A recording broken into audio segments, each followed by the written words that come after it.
Jurusan, Koordinator Prodi, para dosen yang hari ini akan menyampaikan paparan terkait dengan hasil riset dan PKN.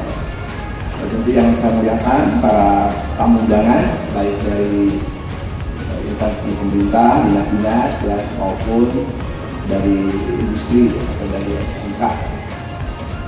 Nah, tentu puji dan syukur kita panjatkan kehadirat Allah Subhanahu wa Ta'ala di pagi yang cerah ini. Kita semua bisa berkumpul di tempat ini, tentu dalam rangka menyampaikan agenda tahunan seminar hasil penelitian dan pengabdian kepada masyarakat, terutama di tahun 2021. Nah, tentu ini bagian dari ikhtiar Koita, ya, untuk turut mensosialisasikan apa-apa yang menjadi hasil, ya, riset, penelitian, PPKN yang selama ini dilakukan. Nah, kita dalam 2 tahun ini sudah berikhtiar bagaimana riset dan PPKN itu wajib bermitra. Nah, artinya kita tuh tidak ingin hasil riset dan PPKN ini hanya berakhir di jurnal. Tapi yang paling penting, karena ini dosen politeknik, harus bisa dimanfaatkan oleh masyarakat. Nah, untuk itu kita juga di Politeknik Ketapang sudah memiliki sentra HAKI, sentra hak atas kekayaan intelektual. Nah, untuk itu kita berharap bahwa hasil riset dan PKN ini juga bisa dihentikan. Nah, alhamdulillah di tahun 2019 dosen kita sudah ada yang mendapatkan hak paten. Pak Sarif Indra juga ada di belakang. Jadi mudah-mudahan itu sebagai pendorong. Kemudian di tahun 2020 dosen kita juga ada 15 hak cipta, ya, yang dibuat oleh para dosen. Kemudian tahun 2021 ini kita sedang mendaftarkan 11. Jadi kira-kira sudah ada 27 HAKI selama 3 tahun. Nah, insya Allah tahun depan saya yakin akan lebih banyak lagi. Kenapa? Karena aplikasi-aplikasi yang kita buat di tahun ini itu belum kita daftarkan. Nah, Bapak Ibu baik dari dinas, ya, industri maupun para dosen yang ingin, ya, mendaftarkan supaya diakui secara hukum, ya, itu silakan. Jadi mudah sekali sebenarnya untuk mendaftarkan HAKI. Ya. Jadi kami juga, sentra HAKI kami sudah mendapat izin dari Kementerian Hukum dan HAM. Ya. Mudah. Yang sulit itu barangkali menyusun dokumen sumbernya, ya. Nah, itu nanti kita sama-sama bisa bimbing oleh para dosen kita. Ya. Nah, kemudian tentu di tahun 2021 ini dari penelitian tadi yang disampaikan oleh Bu Maya, nah, kami mengucapkan terima kasih, ya, atas pemikiran, sumbangan pemikiran kepada para dosen yang melakukan penelitian dan pengabdian kepada masyarakat.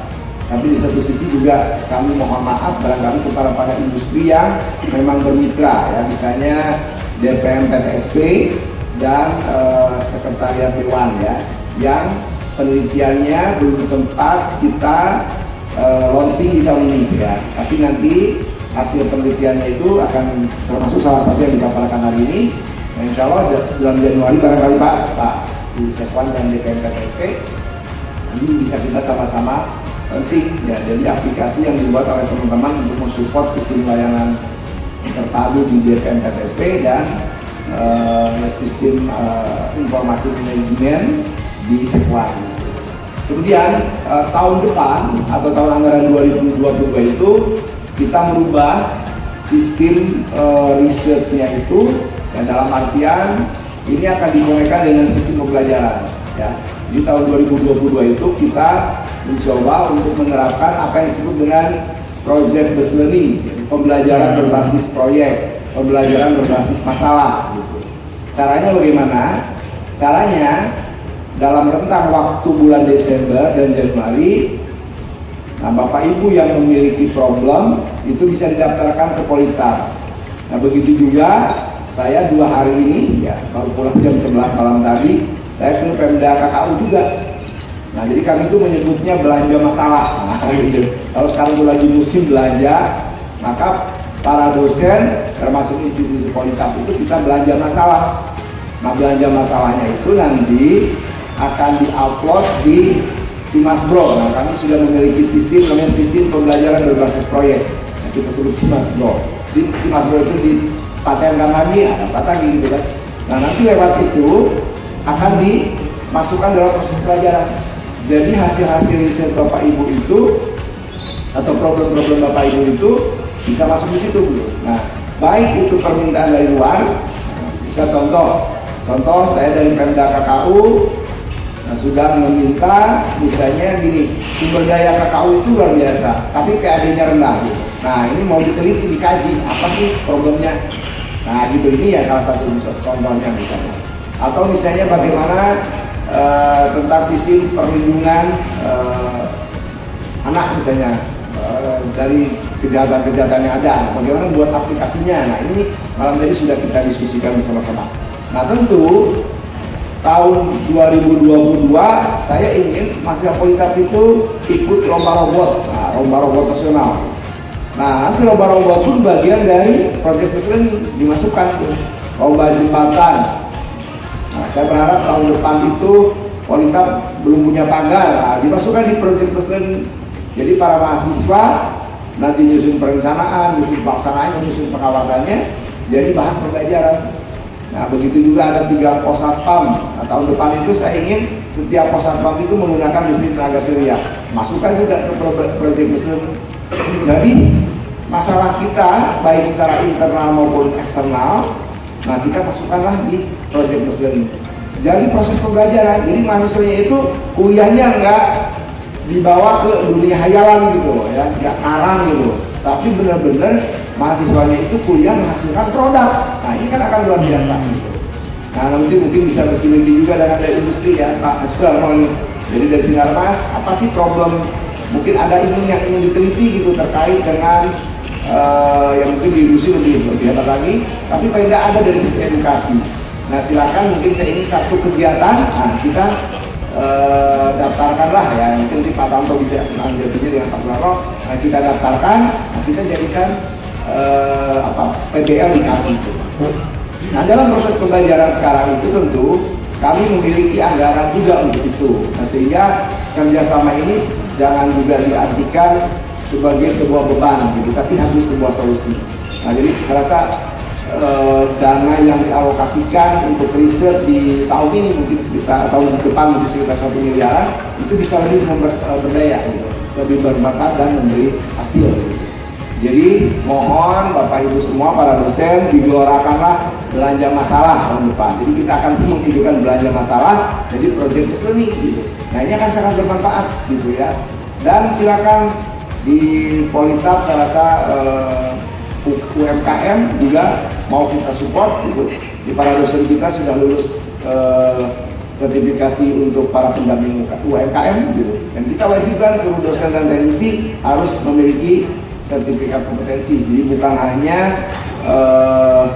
bukan hanya ijazah gitu, tapi ada sertifikat keahliannya. Begitu juga dengan mahasiswa.